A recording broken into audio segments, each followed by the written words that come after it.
Hello students, ఈరోజు నేను మీకోసం ఒక మంచి వీడియోని అందిస్తానని అనుకుంటున్నాను. మీరు ఫస్ట్ 10th అయిపోయిన తర్వాత ఏం చేయాలని అందరు స్టూడెంట్స్ ఆలోచిస్తారు. అది కామనే.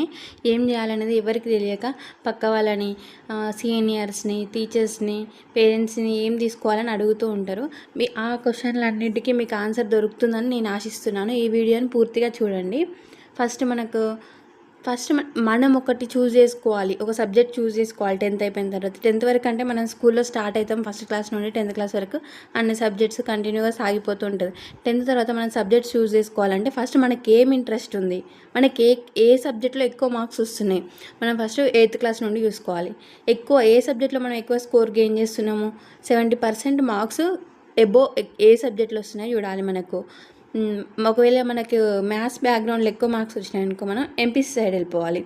అదే సైన్స్ బ్యాక్గ్రౌండ్లో ఎక్కువ వస్తే బైపీసీ సైడ్ వెళ్ళిపోవాలి. ఒకవేళ మీకు టెక్నికల్ స్కిల్స్ ఉన్నాయనుకో మనకు పాలిటెక్నిక్ తీసుకోవడము. నెక్స్ట్ మనకు కొంచెం టెక్నికల్గా ఏదో తయారు చేయాలి, మెకానికల్గా ఇట్లా ఏమైనా రిపేర్ చేయాలి, ఇలాంటి థాట్స్ ఉన్న వాళ్ళు ఐటీఐ తీసుకోవడం బెటర్.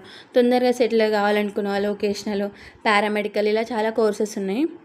అయితే దాంట్లో మీరే ఏం చూస్ చేసుకోవాలంటే మీ ఇంట్రెస్ట్ని బట్టి చూస్ చేసుకోవాలి.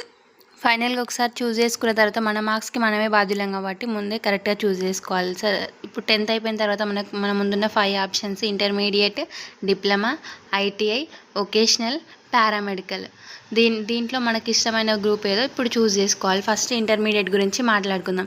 ఇంటర్మీడియట్ అనేది మీకు కామన్గా తెలుసు. ఆల్మోస్ట్ 80% ఆఫ్ ద స్టూడెంట్స్ అనేది ఇంటర్మీడియటే చేసేవాళ్ళు ఇంత ముందుకు. కానీ ఇప్పుడు కొంచెం ఇన్ఫర్మేషన్ ఎక్కువైంది కాబట్టి ఇంటర్మీడియట్ చేసేవాళ్ళు తగ్గుతున్నారు, టెక్నికల్ వైపు వెళ్ళిపోయే వాళ్ళు ఎక్కువ ఉన్నారు. ఇంటర్మీడియట్లో మనకు MPC, BiPC, MEC, CEC, HEC. ఎంపీసీకి రిలేటెడ్ కొంచెం మ్యాథ్స్, ఎకనామిక్, కామర్స్తోని ఎంఈసీ ఉంటుంది. సిఈసీ, హెచ్ఈసీ కొంచెం కామన్ ఉంటాయి సబ్జెక్ట్స్. మనకి బాగా మ్యాథ్స్ బ్యాక్గ్రౌండ్ వచ్చిన వాళ్ళంటే ఎంపీసీ చూస్ చేసుకోవచ్చు. సైన్స్ బ్యాక్గ్రౌండ్ ఉన్న వాళ్ళు బైపీసీ చూస్ చేసుకోవచ్చు. నెక్స్ట్ సోషల్ ఎక్కువ మార్క్స్ వచ్చే వాళ్ళు సిఈసీ చూస్ చేసుకోవచ్చు. ఎంఈసీ, హెచ్ఈసీలో సోషల్ కామన్ ఉంటుంది మనకు. నెక్స్ట్ మనము టెక్నికల్ స్కిల్స్ ఎక్కువ ఉన్న వాళ్ళు పాలిటెక్నిక్ చూస్ చేసుకోవచ్చు. పాలిటెక్నిక్ అనేది మనకు 3 years ఉంటుంది. ఇంటర్తో పోలిస్తే ఈ పాలిటెక్నిక్ చేసిన వాళ్ళకి కొంచెం అడ్వాంటేజెస్ ఎక్కువ ఉంటాయి. ఒకవేళ ఈ 3 years తర్వాత మన ఎడ్యుకేషన్ ఆపేసినా కానీ జాబ్ ఆపర్చునిటీస్ ఉంటాయి. సెంట్రల్ గవర్నమెంట్ ఉంటాయి, స్టేట్ గవర్నమెంట్ ఉంటాయి. దీంట్లో civil, mechanical, automobile, agriculture, aeronautical, diploma in nursing, diploma in biomedical, ఇలా నెంబర్ ఆఫ్ గ్రూప్స్ అనేవి ఉంటాయి. దీంట్లో మనకు మనం 10+2గా కన్సిడర్ చేస్తాం. అదే పాలిటెక్నిక్ అనుకో ఒక్కొక్క దాంట్లో మనం డిగ్రీగా కూడా కన్సిడర్ చేస్తారు. డిప్లొమా అనేది మ్యాండేటరీగా కూడా పెడతారు. చాలా జాబ్ ఆపర్చునిటీస్ ఉంటాయి పాలిటెక్నిక్ చేసిన వాళ్ళకు. నెక్స్ట్ పాలిటెక్నిక్ తర్వాత ఈసెట్ రాసి వీళ్ళు బీటెక్ సెకండ్ ఇయర్కి డైరెక్ట్ వెళ్ళిపోతారు, ఫస్ట్ ఇయర్ చేయకుండా. వీళ్ళకి సబ్జెక్ట్ నాలెడ్జ్ కూడా ఎక్కువ ఉంటుంది. ఆల్రెడీ బీటెక్ సబ్జెక్టు ఆల్మోస్ట్ డిప్లొమాలో కవర్ అయిపోతుంది, బేసిక్స్ అన్నీ కవర్ అయిపోతుంది. అదే ఇంటర్ వాళ్ళకి అనుకో మ్యాథ్స్, ఫిజిక్స్ ఈ కామన్ సబ్జెక్ట్స్ ఉంటాయి కాబట్టి వీళ్ళకు బీటెక్ వెళ్ళినప్పుడు కొంచెం కష్టమవుతుంది. ఈ ఇంటర్ వాళ్ళతో పోలిస్తే ఈ పాలిటెక్నిక్ స్టూడెంట్స్కి అనేది నాలెడ్జ్ అనేది ఎక్కువ ఉంటుంది, సబ్జెక్ట్ రిలేటెడ్ నాలెడ్జ్ ఎక్కువ ఉంటుంది అన్నట్టు. ఈ పాలిటెక్నిక్లో సివిల్ అంటే మన కన్స్ట్రక్షన్ రిలేటెడ్గా ఉంటుంది. మెకానికల్ అంటే మిషన్స్, వీటి రిలేటెడ్గా ఉంటాయి. ఆటోమొబైల్స్ కూడా ఆల్మోస్ట్ మెకానికల్ కానీ మిషన్స్ రిలేటెడే ఉంటుంది. అగ్రికల్చర్ అంటే అగ్రికల్చర్ గురించి ఉంటుంది. ఏరోనాటికల్ అంటే ఈ ఏరోనాటికల్ పార్ట్స్ వాటి గురించి ఉంటాయి, ఎలా వర్క్స్ చేస్తాయి అనేసి. డిప్లొమా నర్సింగ్లో ఉంటుంది. నెక్స్ట్ బయోమెడికల్ అంటే నార్మల్గా అందరికి తెలిసిన ఈ గ్రూప్స్. ఇలా మనం దీంట్లో ఒక్కొక్కటి చూస్ చేసి కూడా 3 years ఉంటుంది. ఈ ఐటీఐ అంటే టెక్నికల్ స్కిల్స్ ఏదో తయారు చేయాలి, ఎక్కువ రిపేరింగ్స్ ఇలా చేసేవాళ్ళు ఐటీఐ తీసుకోవడం బెటర్. దీంట్లో కూడా జాబ్ ఆపర్చునిటీస్ చాలా ఉంటాయి. ఐటీఐలో జూనియర్ లైన్మెన్ ఇలా central government and state government jobs కూడా ఎక్కువ ఉంటాయి.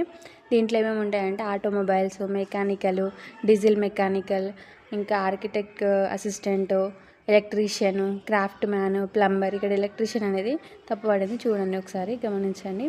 ఇలా నెంబర్ ఆఫ్ ఆపర్చునిటీస్ ఉంటాయి ఐటీఐ వాళ్ళకు కూడా.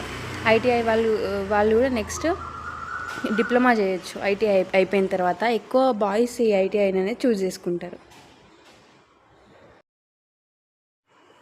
నెక్స్ట్ వొకేషనల్గా చూస్తే nursing, ANM, lab technician, jewellery technology, agriculture, interior technology, hotel management, ఇలా చాలా ఆప్షన్స్ ఉన్నాయి.